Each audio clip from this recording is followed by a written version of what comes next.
আসসালামু আলাইকুম বন্ধুরা, সবাই কেমন আছেন? আশা করব আপনারা সবাই অনেক বেশি ভালো আছেন। এই দেখুন বন্ধুরা, এই সব চিংড়ি মাছ এক্ষুনি সবে এই মাত্র কিনে দিয়ে গেল হাজব্যান্ড। উনি ডিউটি চলে গিয়েছেন আমাকে এই মাছগুলো কিনে দিয়ে।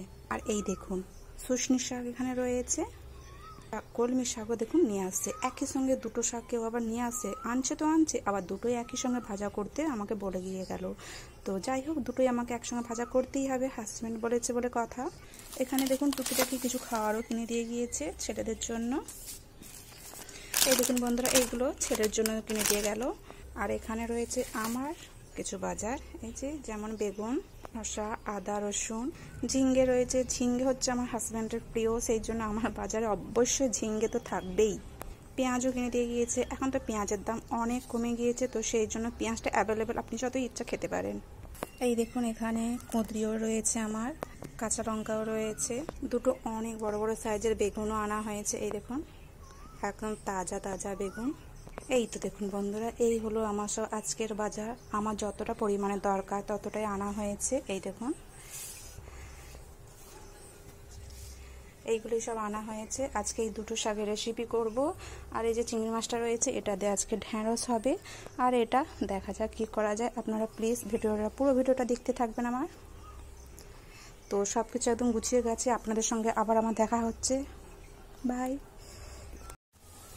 এই দেখুন বন্ধুরা, সব সবজি আমি একদম গুছিয়ে গেছে, সুন্দর পরিপাট করে রেখে দিয়েছি। যেখানকার জিনিস সেখানে সব রেখে দিয়েছি। এই দেখুন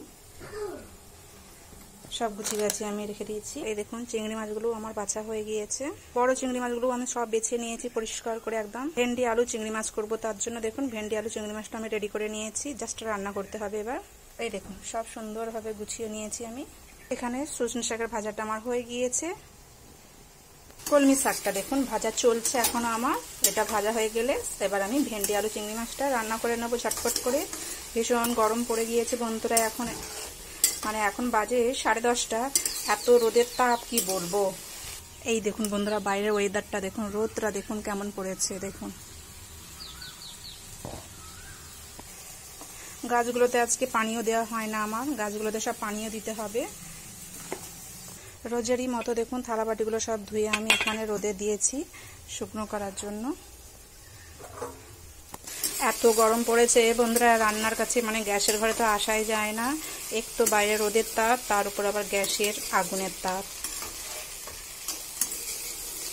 তো যাই হোক, সবকিছু আমার এপাশে কমপ্লিট হয়ে গিয়েছে। এবার আমি চিংড়ি মাছগুলোকে হালকা হালকা করে ভেজে নিয়ে ভেন্ডি চিংড়ি মাছটা আমি রান্না করে নেবো। হয়ে গেলে আমার আজকের মতো আমার রান্নার কাজ কমপ্লিট। এই দেখুন বন্ধুরা, কলমি শাক, শুশনি শাকের ভাজা, এইখানে ভেন্ডি আলু চিংড়ি মাছ আমার হয়ে গিয়েছে। আর এখানে দেখুন মাছগুলোকে আমি হালকা হালকা করে নুন আর হলুদ দিয়ে সেদ্ধ করে রেখে দিয়েছি। সবকিছু আমি এবার ঢাকনা দিয়ে দেবো। এবার আমি সব গ্যাসগুলোকে বন্ধুরা সব পরিষ্কার করে নেব রোজেরই মতো। রান্না হওয়ার পরে আমি গ্যাস পরিষ্কার করে নিই। তো আমার ভিডিওটা এখানেই শেষ করে দিচ্ছি। ভালো লাগলে অবশ্যই পাশে থাকবেন, লাইক কমেন্ট শেয়ার করতে একদমই ভুলবেন না। বাই, খোদা হাফেজ।